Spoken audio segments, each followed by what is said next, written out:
Welcome to this video, guys. This video is on epistolary novel. Epistolary means जिसे हम पत्रात्मक भी बोलते हैं हिंदी में। पत्रात्मक उपन्यास जो पत्र की फॉर्म में यानी कि लेटर्स की फॉर्म में लिखा जाता है, epistolary novel कहलाता है. So let's start. The word epistolary is derived from the Greek word epistole, which means letter. कि ये जो एपिस्टोलरी वर्ड है ये ग्रीक शब्द एपिस्टोल से आया है जिसका मतलब है लेटर. लेटर मतलब पत्र. ठीक है. An epistolary novel is a novel written in the form of letters. कि एपिस्टोलरी नोवेल एक ऐसा उपन्यास है जो कि लेटर्स यानी कि पत्र की फॉर्म में लिखा जाता है. An epistolary novel is one which is written in the form of series of letters, diary entries, and even mails and blog posts. It means epistolary novel उनमें से है जो कि लिखी जाती हैं पत्र की एक सीरीज में, लेटर्स की एक सीरीज में. ऐसा नहीं होता जैसे एक लेटर लिख दिया किसी ने और वो नोवेल में लिख दिया. नहीं, मतलब लेटर है तो बोथ साइड्स यानी कि दोनों तरफ से आ रहे हैं. एक ने इधर से भेजा तो उधर ने अपना, सामने वाली पार्टी ने अपना जवाब उधर से भेजा. ठीक है. तो ऐसे करके काफी सारे लेटर्स होते हैं और वो सीरीज में रखे हुए होते हैं. ठीक है. इसके अलावा डायरी एंट्रीज भी इसके अंदर आती हैं, मेल्स आएंगे और ब्लॉग्स पोस्ट भी आएंगे. ये सारी चीजें एपिस्टोलरी नोवेल के अंदर आएगी. The narration is presented through letter. इसका नरेशन जो है वो भी लेटर के थ्रू ही होता है. ठीक है. कि अगर हम सुना रहे हैं, मान लीजिए हम नरेटर हैं, तो हम लेटर के थ्रू ही बताएंगे कि दो कैरेक्टर हैं तो पहले कैरेक्टर ने अपने लेटर में ये लिखा, वो अपनी ये बातें बता रहा है, सामने वाले ने ये जवाब दिया. तो नरेशन भी लेटर्स के उसमें ही होता है. Potentially diary entries and occasionally newspaper reports. इसके अलावा इसके अंदर डायरी एंट्रीज के एग्जाम्पल, मतलब डायरी एंट्रीज भी इसमें लिखी जाती हैं अगर क्या कहते हैं कैरेक्टर से रिलेटेड होती हैं. तो जैसे लोग होते नहीं अपनी डायरी में लिख लेते हैं कि उनके साथ क्या क्या हुआ, एक्सपीरियंसेस लिखते हैं अच्छे बुरे, तो वो सारी चीज़ें भी एपिस्टोलरी के अंदर आएंगी. इसके अलावा न्यूज़पेपर रिपोर्ट्स भी आती हैं. इसका एक एग्जाम्पल भी है, love letter between a noble man and his sister written by Aphra Behn in the 17th century. कि ये एग्जाम्पल है जो एफ्रा बेन ने लिखा है 17th सेंचुरी में. तो ये वीडियो थोड़ी सी बड़ी हो जाएगी शायद क्योंकि इसके 3 टाइप्स भी हैं. ये तो बात हो गई एपिस्टोलरी नोवेल की.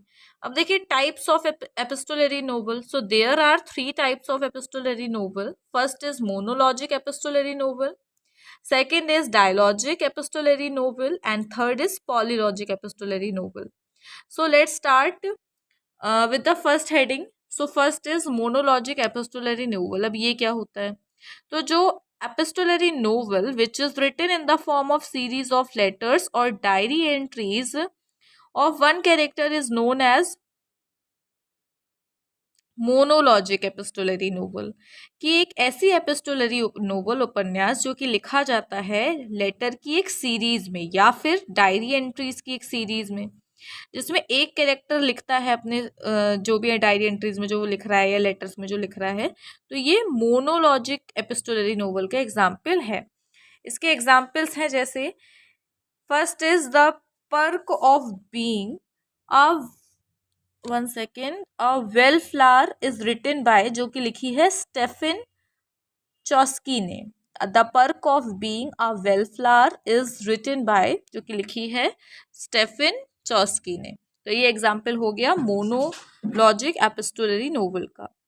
सेकंड जो है वो है dialogic epistolary novel. It means an epistolary novel written in the form of series of correspondence between the two characters is known as dialogue epistolary novel. जैसे हम डायलॉग भी पढ़ते हैं, जैसे हम कभी कभी सीन वाले कैरेक्टर्स पढ़ाते हैं ना, जिसमें सीन 1 दृश्य 1 दृश्य 2 लिखा हुआ होता है. तो उसमें कैरेक्टर होते हैं, मान लीजिए 3-4 कैरेक्टर हैं, सुषमा, रेखा और रवि, सुनीता, इस टाइप से कैरेक्टर्स होते हैं. तो वो कुछ कुछ बोलते हैं तो पहले हम उनका नाम लेते हैं कि सुषमा ने ये बोला, अब क्या बोला फिर वो पढ़ते हैं. तो ये डायलॉग फॉर्म ही तो है. सिमिलरली जो आपकी डायलॉजिक एपिस्टोलरी नोवेल है वो भी दो कैरेक्टर्स के बीच की करस्पॉन्डेंस एक सीरीज होती है जो वो बातचीत करते हैं और वो डायलॉग के फॉर्म में करते हैं. तो उसी को ही डायलॉजिक एपिस्टोलरी नोवेल कहते हैं.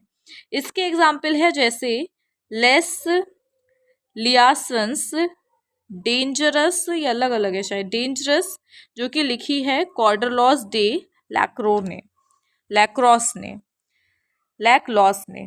लेस लियासंस डेंजरस, जो कि लिखी है कॉर्डरलॉस डे लैक्रॉस ने। Is that clear? ये किसका एग्जाम्पल है? डायलॉजिक एपिस्टोलरी नोवेल का।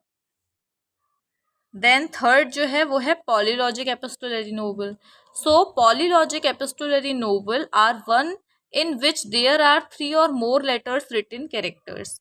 कि पॉलीलॉजिक एपिस्टोलरी नोवेल वो नोवेल्स होती हैं जिसमें 3 या 3 से ज़्यादा रिटन कैरेक्टर्स होते हैं। जैसे ड्रैकुला का एग्जाम्पल मैंने आपकी पीछे वाली क्या कहते हैं नोवेल में भी दिया था, कौन थी? गॉथिक नोवेल थी वो, हाँ। तो ये जो है ड्रैकुला, ये एपिस्टोलरी नोवेल का भी एग्जाम्पल है, तो इजी हो गया। उसमें भी यही एक एग्जाम्पल है, इसमें भी ये है, इजी हो गया याद करना। जो कि किसने लिखी है? ब्राम स्टॉकर ने लिखी है। आगे देख लीजिए एग्जाम्पल्स ऑफ एपिस्टोलरी नोवेल। पहली है पमेला, 1740 में लिखी, किसके थ्रू? रिचार्डसन के थ्रू, डॉस्टोव्स्की के थ्रू। और थर्ड है लेटर्स, जो कि 1979 में लिखी गई जॉन बार्थ के थ्रू। Is that clear? ये 3 एग्जाम्पल्स हो गए अपनी ईयर के साथ और अपने राइटर के साथ। फिर आ जाता है कैरेक्टरिस्टिक्स क्या हैं इसकी, यानी कि विशेषताएं क्या हैं। अब देखिए characteristics of epistolary novel R S, इसमें रियलिज्म होता है, यथार्थवाद होता है, यानी कि रियल चीज़ें दिखाई जाएंगी। ऑब्वियस सी बात, हम लेटर लिख रहे हैं तो मन से तो लिख नहीं सकते हैं, है ना? तो ये किसी 2 लोगों के बीच के ही लेटर होते हैं, जो कि क्या कहते हैं, रियल एक्सपीरियंसेस होते हैं लोगों के, जो शेयर करते हैं, फेमस हो जाते हैं उन लोगों के। फिर आ जाता है मल्टीपल नरेटर्स होते हैं, ऑब्वियस सी बात है, अलग अलग चीज़ें जो है वो वही सुनाते हैं। मान लीजिए किसी गर्ल ने लिखी है तो वो अपने वर्ड्स, अपनी वर्डिंग में अपनी ज़ुबानी सुनाएगी, किसी बॉय ने लिखी है वो अपनी ज़ुबानी सुनाएगा। देन डिफरेंट पर्सपेक्टिव्स होते हैं, इसको देखने के सबके अलग अलग नज़रिए होते हैं, सिमिलरली वही। और सब्जेक्टिव पॉइंट ऑफ व्यूज होते हैं। डन। तो ये इसके कैरेक्टरिस्टिक्स हो गए किसके? एपिस्टोलरी नोवेल के। Thanks for watching and stay tune for the next video.